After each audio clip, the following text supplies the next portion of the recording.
A disfigured body, excruciating pain, and a stench so repulsive that it caused courtiers to faint. Following his demise, bodily fluids seeped from his coffin, eagerly consumed by stray dogs. This marked the dreadful conclusion of one of history's most dreaded monarchs.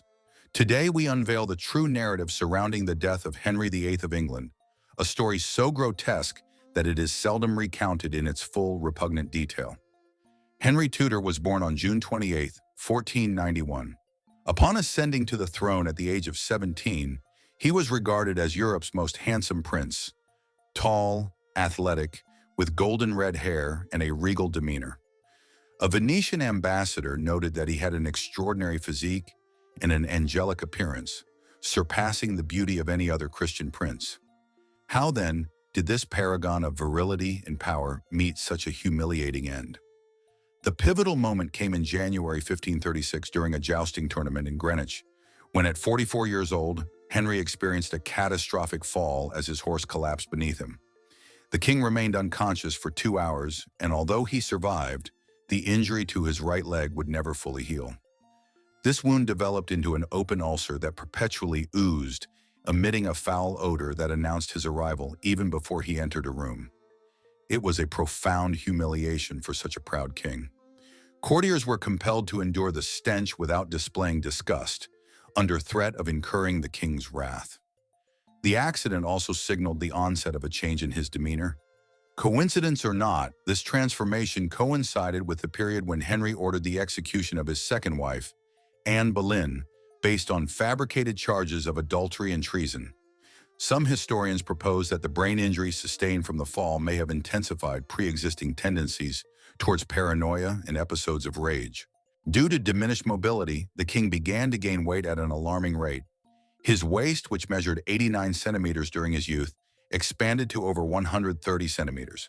His weight surpassed 180 kilograms, rendering him so obese that he required a specially designed pulley system for transportation between royal apartments. The door frames in the palaces had to be enlarged to accommodate his passage. The royal diet significantly contributed to his decline. Kitchen records indicate that Henry consumed around 5,000 calories each day, primarily from red meats with minimal vegetables. A typical dinner featured various types of meat pies and substantial amounts of wine and beer. This dietary regimen, coupled with enforced inactivity, greatly accelerated his physical deterioration. The ulcers on his legs progressively worsened. Physicians employed treatments that we now recognize as detrimental, including cauterization with hot iron, the application of mixtures containing arsenic and mercury, and regular bloodletting that only further weakened him. The wounds became so severe that bones were visible through the decaying flesh. The odor was so repulsive that his presence could be detected from 3 rooms away. At the age of 49, Henry wed Catherine Howard, a young woman of merely 19. He characterized this marriage as a revival of youth. Nevertheless, the disparity in their ages, coupled with his physical ailments, rendered the union a grotesque display. Catherine, unable to endure her deformed and sickly husband, sought solace in the embrace of a young courtier. Upon the discovery of the affair, the king commanded the execution of both individuals. His final marriage to Catherine Parr in 1543 was more of a political alliance than a romantic relationship. Catherine took on more of a caregiver's role than that of a wife, tending to the ailing king with unexpected devotion, especially in light of the fates that befell her predecessors. In his later years, Henry endured numerous health issues. Contemporary experts believe he likely suffered from diabetes, severe gout, hypertension, and heart failure. Some propose syphilis as a possibility, although this diagnosis is contested by many modern historians. This amalgamation of ailments turned his final years into a relentless ordeal. Accounts from that era depict how the king fluctuated between episodes of excruciating pain, during which he would scream and curse those around him, and periods of profound melancholy, where he would remain still for hours. Henry's paranoia grew more intense alongside his physical ailments. The once great statesman became fixated on imaginary plots, executing close friends and loyal advisors based on baseless suspicions. Fear reigned in the court, where a careless remark or a misunderstood glance could lead to accusations of treason. Notably, he commanded the execution of Henry Howard, Earl of Surrey, merely 9 days prior to his own demise. His dread of being poisoned turned into an obsession. He established a complex food safety protocol that mandated servants to sample every dish before it was served to him. All utensils underwent thorough inspections. This obsession might have been indicative of his escalating mental decline or a consequence of recurring minor strokes. As his end drew near, Henry's suffering escalated to nearly unimaginable extremes. In his final months, he struggled to move, even with assistance. Gangrene had taken hold of his legs, exacerbating the already intolerable stench. The royal court transformed into an atmosphere of miasma and hushed conversations, with courtiers covering their noses with perfume-soaked handkerchiefs while forcing themselves to endure the king's presence. During his last winter from 1546 to 1547, the king's health declined swiftly. He experienced persistent fevers, likely due to septicemia from the numerous infections afflicting his body. His breathing became increasingly labored, and episodes of delirium became more frequent. Witnesses indicated that in his final moments, the king frequently whispered the names of his departed wives, especially Jane Seymour, who passed away following the birth of his only legitimate son, and possibly Anne Boleyn, whose spirit, it was said, haunted him. Interestingly, despite his evidently terminal state, no one at court dared to imply that the king was on the verge of death. Under English law, it was deemed treasonous to forecast the demise of the monarch. Consequently, physicians and courtiers upheld the illusion that his recovery was feasible, even as the odor of decay began to emanate from his still-living body on January 27, 1547. Aware that his end was imminent, Henry ultimately permitted Archbishop Thomas Cranmer to be summoned to his bedside. Unable to articulate, he grasped Cranmer's hand when inquired if he had died in the Christian faith. This was his final conscious act. In the early hours of January 28th, at the age of 55, the once mighty king breathed his last. However, the indignity of his state did not cease with his death. Due to his considerable size, a specially designed coffin was necessary to accommodate his remains. Preparing the body for the funeral posed a gruesome challenge for the royal embalmers. The embalming techniques of the time were primitive, primarily involving the extraction of internal organs and the filling of cavities with fragrant herbs. In the ensuing days, while the body awaited the state funeral, one of the most grotesque incidents related to Henry's death transpired. The coffin, poorly sealed to contain the gases and fluids of decomposition, began to leak while it lay in the chapel of Can Abbey. Throughout the night, contemporary accounts recount a chilling scene. A viscous fluid seeped onto the chapel floor, where it was discovered by stray dogs that licked up the foul substance. This account, chronicled by historians of the era, signifies a deeply humiliating conclusion for a king who had constructed his persona around power, grandeur, and divine right. The formidable Henry, who had opposed the Pope, transformed English religion, and sent 2 wives to their deaths, ultimately became a mass of decaying flesh. His remains were desecrated by street animals. The funeral was finally held on February 16, 1547, nearly 3 weeks after his passing.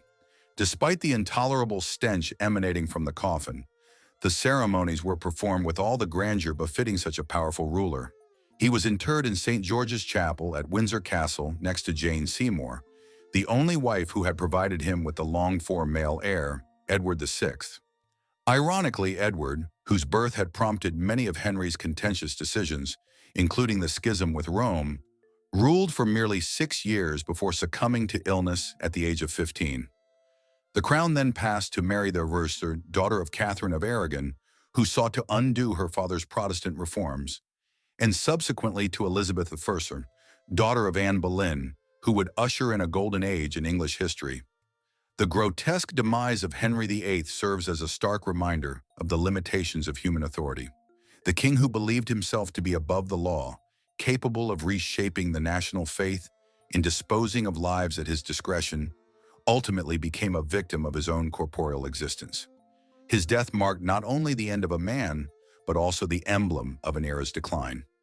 English historian Alison Weir remarked, "It is one of the great paradoxes of history that a man who began with so much promise, beauty, and ability ended as a grotesque caricature of himself."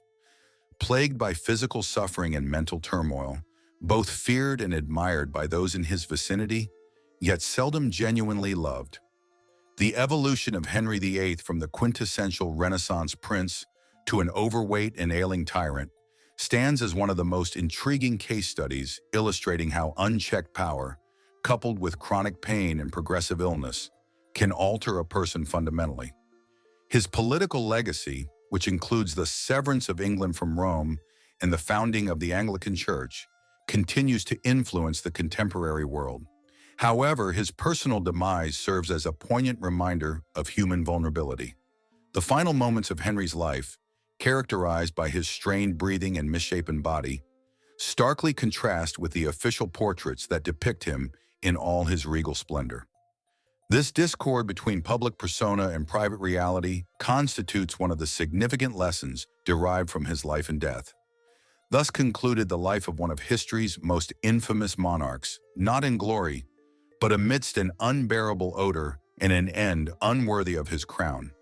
The individual who transformed England and irrevocably changed the trajectory of Western history ultimately succumbed, like all mortals, a casualty of the unavoidable decline of the flesh. The passing of Henry VIII was not merely a historical occurrence, but also a symbolic moment that contemplates the transient nature of power. In his waning years, as the king's body deteriorated, so too did the myth of royal invincibility. The monarchy, a divine institution that perceived itself as above the natural laws, was compelled to confront its own mortality.